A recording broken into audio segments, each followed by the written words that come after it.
Շնորհակալություն Քրիստինե Վարդանյան։ Պարոն Մինասյան, իդեպ ինձ ցույց տալ պետք չի, հրապարակեք, թող բոլորը տեսնեն։ Սա իմ եւ ձեր վեճը չի, սա հայ ժողովրդի եւ ձեր վեճն է։ Քրիստինե Վարդանյան։ Կլինի դաշնակցությունից ներքին փաստաթուղթ հրապարակել պահանջելուց առաջ Նիկոլ Փաշինյանի SMS-ները հրապարակեք անկախ մարմիններին գրված։ Հիմա ինչ է տեղի ունենում։ Անկախ մարմինների ղեկավարներին, որից հետո հրաժարականներ են լինում։ Ինչ է տեղի ունենում, ժողովուրդ ջան, քննարկում ենք անկախ սահմանադրական մարմնի անդամի սահմանադրական նորմը խախտելու հանգամանքը, այդ մենք չենք ասում, վատ ընդդիմությունը, դաշնակցությունը չի ասում, կոռուպցիայի կանխարգելման հանձնաժողովը եզրակացություն է տվել, որ խախտումը եղել է, բայց այս քննարկումը վերածվել է իսկականից հակադաշնակցական արշավի, ինչպես ասում են, ԱԺ-ում թևածում է հակադաշնակցական մաղձը։ Բանը հասավ ընդեղ, որ Արծվիկ Մինասյանը ասում է, «Էս ինչ մաղձ եք թափում, էս ինչքան մաղձ կա ձեր մեջ, ամբողջը թափեցիք», Ռուբեն Ռուբինյանը ասում է, «Չէ, ամբողջը չեմ թափել, էլի կա իմ մեջ»։ Ես անհանգիստ եմ մեր փոխոսնակի այս նյարդային համակարգով ոնց է գնում բանակցությունների, ընդհանրապես ձեր վարքագիծը որ տեսնում եմ, վախենում եմ պատկերացնել։ Ընդհանրապես ինչքան դուք մի քիչ շատ եք շփվում ձեր թուրք գոլեգաների հետ, այնքան հակադաշնակցական մաղձը շատանում է, մի քիչ զգուշ չտակ ձեզ մի վնաս տակ։ Հիմա ես կանադառնամ անպայման դաշնակցության մեղադրանքներից գոնե մի քանիսին, բայց Հակոբ Հակոբյան, խնդիրը հակադաշնակցական հայտարարությունները չեն։ Խնդիրը ձեր լավ կամ վատ թարգմանիչ լինելը չի, հարգանք ձեր ստեղծագործական կյանքին, թարգմանություններին եւ մնացած ամեն ինչին։ Խնդիրը այն է, որ դուք վերածվել եք պարզ պրոպագանդիստական գործիքի։ Ուզում եք դրանում համոզվել։ Համոզվենք։ Ասում են քաղաքացիները չեն կարողանում գտնել այդ ինչ արտահայտություններ արել Հակոբ Մովսեսը։ Հիմա Հակոբ Հակոբյանը ունենալով սահմանափակում, ասում է դաշնակցությունը շրջաբերական է տարածել, ասել է դե լավ, դե ինչ պետություն, ինչ բան։ Կարաք այս խոսքերի ապացույց ներկայացնեք։ Դուք կարաք սրա համար պատասխան տաք։ Դուք սրա համար կարող եք, ասենք լավ, քաղաքական թիմը վերցրել է իր քարոզչական պրոպագանդան առաջ է գնում։ Դուք Ռուբեն Ռուբինյանն եք, Վահագն Ալեքսանյանի օգնականն եք, ասենք իրանց ասածը, որ կրկնում եք, պատասխանատվություն զգում եք, թե չէ։ Թե դա անպատասխանատվության արշավի մեջ դուք էլ մի հատ զինվորն եք այդտեղ։ Այն մնացած մեղադրանքները մեր պատմական դժվարությունների մեջ դաշնակցության մեղքը շատ մեծ է, դաշնակցությունը իր գաղափարախոսությունը պիտի փոխի, վտանգավոր է իրավիճակի համար մահ կամ ազատությունը։ Լավ, դաշնակցությունն է, ասենք, այս ամեն ինչը վերածվեց, որ դաշնակցության դեմ է եղել, դրա համար էլ հայց են ներկայացրել, անգամ հասավ այնտեղ, որ շահերի բախում կա։ Այսինքն, եթե քաղաքացին, օրինակ, կամ որևէ սուբյեկտ իր իրավունքները պաշտպանում է տրված գործիքակազմով, դա շահերի բախում է։ Հիմա դաշնակցությունը հասկացանք, եկեղեցուն ինչի եք կպել տենց։ Վեհափարի հրաժարականի պահանջը ձեր մոտ երբ հասունացավ մշակութային գործունեության շրջանակներում, երբ որ Նիկոլ Փաշինյանը դրա մասին խոսեց, ինչը, այսինքն պարտադիր Նիկոլ Փաշինյանը պիտի խոսի, դուք դա պիտի հիմնավորեք, հետո ասեք քաղաքական չեզոքություն են պահպանում, մեր եկեղեցին զբաղված է եղել մեռել թաղելով եւ դրանով հպարտանալով։ Այս մտքի գոհարները ձեր մոտ ոնց ծնվեցին։ Պարտադիր Նիկոլ Փաշինյանի հակաեկեղեցական արշավին զուգահեռ չէր կարող դրանից առաջ լինել։ Այ եկեղեցու խնդիրները ձեզ ավելի այլ ժամանակում չէին անհանգստացնի։ Հայաստանյան Առաքելական Սուրբ եկեղեցու կաթողիկոսը իմ կարծիքով պետք է հրաժարական տա։ Փաշինյանը ասում է,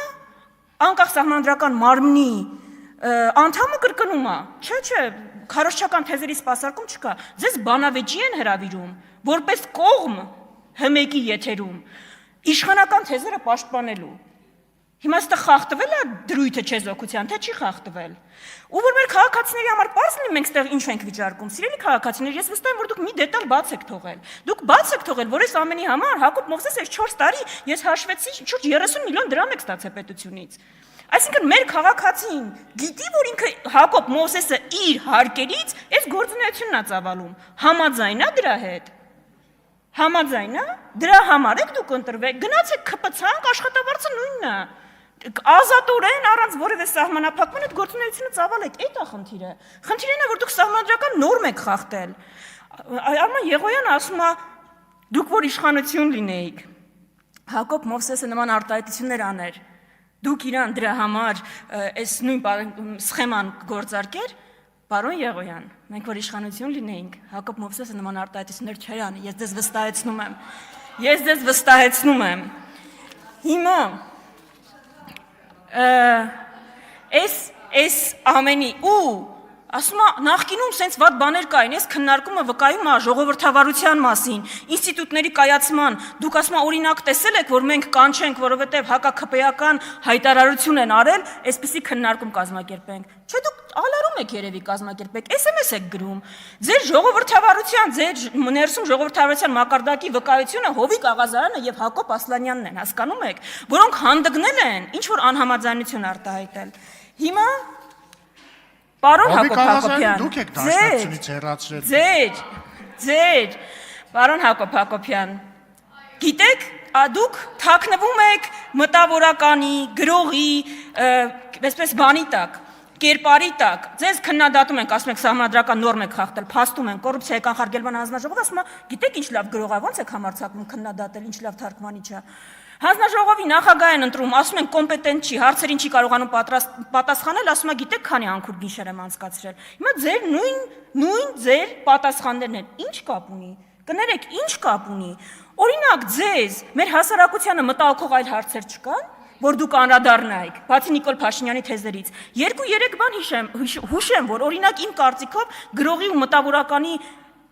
նուրբ եւ զգայուն հոգին պիտի խիստ փոթորկեր։ Օրինակ Սոնա Մնացականյանին հիշում եք։ Գիտեք ինչ ա եղել իր դատավարությանը հղի կնոջ սպանության դեպքով։ Գիտեք որ ձգձգվում է, որովհետև ապրիլին 2027-ի վաղեմության ժամկետը լրանում է եւ ձգձգվում է այնքան դիտավորյալ այդ դատավարությունը, որ մեղավորը ազատ արձակվի, որը մի օր էլ չի պատժվել, չնայած դատավճիռ կա։ Ձեզ դա կարող է հուզեր, թե չէ։ Ձեզ 700%-ի չափ թմրադեղերի ապօրինի շրջանառությունը որպես գրող, մտավորական, թարգմանիչ կարող է ավելի հուզեր, քան դաշնակցության պատմությունը։ Թե չէ, դրանք խնդիրներ են, որ ձեզ հենց մտասևեռումը դաշնակցության նկատմամբ։ Հենց դաշնակցությանը պետք է անդրադառնալ, որովհետև ԿՊՆ-ն է տենց որոշել։ ԿՊՆ-ն անդրադառնում է, բայց դուք ինչի ես ամեն ինչից հետ մնաք։ Հիմա գանք իրականում դաշնակցության նկատմամբ այս արշավին հնչեցրած թեզերին։ Գիտեք, դուք մեզ չեք ներում ընդհանրապես ձեր հակապատկերը լինելու համար։ Ոչ մի ուրիշ խնդիր չկա։ Դուք մեզ չեք ներում ձեր հակապատկերը լինելու համար։ Այո, երթվում ենք, մենք երթվում ենք, այո, ունենք արժե համակարգ, այո, մենք կարծում ենք, որ անհատը կարևորագույն արժեք է, բայց հասարակությունը անհատից ավելի բարձր է, որպես ամբողջություն եւ հավաքականություն։ Այո, մենք կարծում ենք, որ պետությունը, անկախությունը նպատակ պետք է ունենան, եւ դա ազգի հարատեվության ապահովումն ու ինքնության պաշտպանությունն է։ Մենք չեք ներում, որ անձնակենտրոն ու անձնապաշտ չենք, որևէ մեկի նկարը դաշնակցության առաջնորդների նկար բանը չեմ հիշում ով է, որովհետև ձեր դման անձնապաշտ չենք, որևէ մեկի նկարը չենք դնում, բանը մեր հետևը ու բաներ պարտադիր լայվերը այդ ֆոնին անում։ Դրա համար եք ընդհանրապես չեք ներում։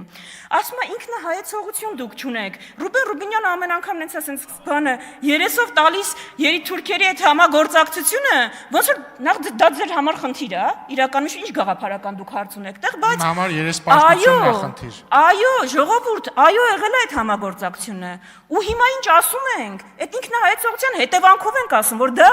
այն ճանապարհը, որով դուք հիմա գնում եք, տեղ չի տանելու կամ շատ վատ տեղ է տանելու։ Այո, այդ մեր պատմությունից ենք ասում։ Այո, անցել ենք դրա միջով, փորձել ենք, վատ տեղ ենք գնացել։ Հիմա կարա՞ք այդքանը ընդունեք, թե որովհետև դաշնակցությունն արել դա պիտի մերժեք, թե որովհետև դաշնակցության նկատմամբ ատելությունը այնքան մեծ է, որ վերածվել է ամեն արժեքի նկատմամբ ատելության։ Դուք պետությունը չեք, երբ մենք ձեզ քննադատում ենք, մենք պետությանը չենք քննադատում։ Մարիա Կարապետյան, ասում է Արմեն Ռուստամյանը, չասեց խաղաղ անհնազանդություն բառը, քանի անգամ խաղաղ բառ պիտի օգտագործենք, որ մարդկանց չտանեք դատեք։ Քանի 10, 20, ինչքան պիտի օգտագործենք։ Ասում է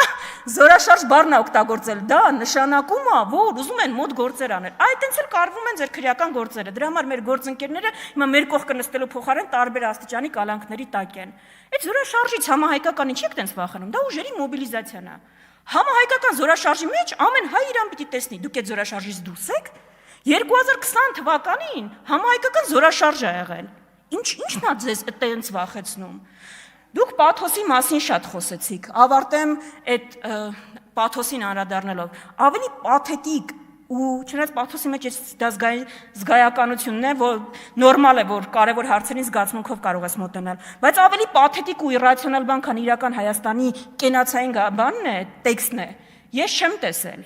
դրան անդրադարձել եք, ավելի իրացիոնալ ու ոչ պաթետիկ, ու ավելի ռացիոնալ բան, քան պայքարն է, ավելի ռացիոնալ ճանապարհ, գոյություն ուղղակի չունի, որովհետև գիտեք, որ կռվում մենք տվեցինք ամենաշատ ու ամենամեծ թվով զոհերը, այն կռվում, որը չտվեցինք, որից փաստորեն չմասնակցեցինք, դա հայոց ցեղասպանությունն էր, պայքարը ամենակիչ զոհողությունների ճանապարհն է հասնելու ամենամեծ արդյունքների, էսա մեր ու ձեր տարբերությունը։ Պարոն Աղազարյան, ճիշտ եմ հասկանում, որ տեղերով փոխվել եք Աննա Գրիգորյանի հետ, համեցեք։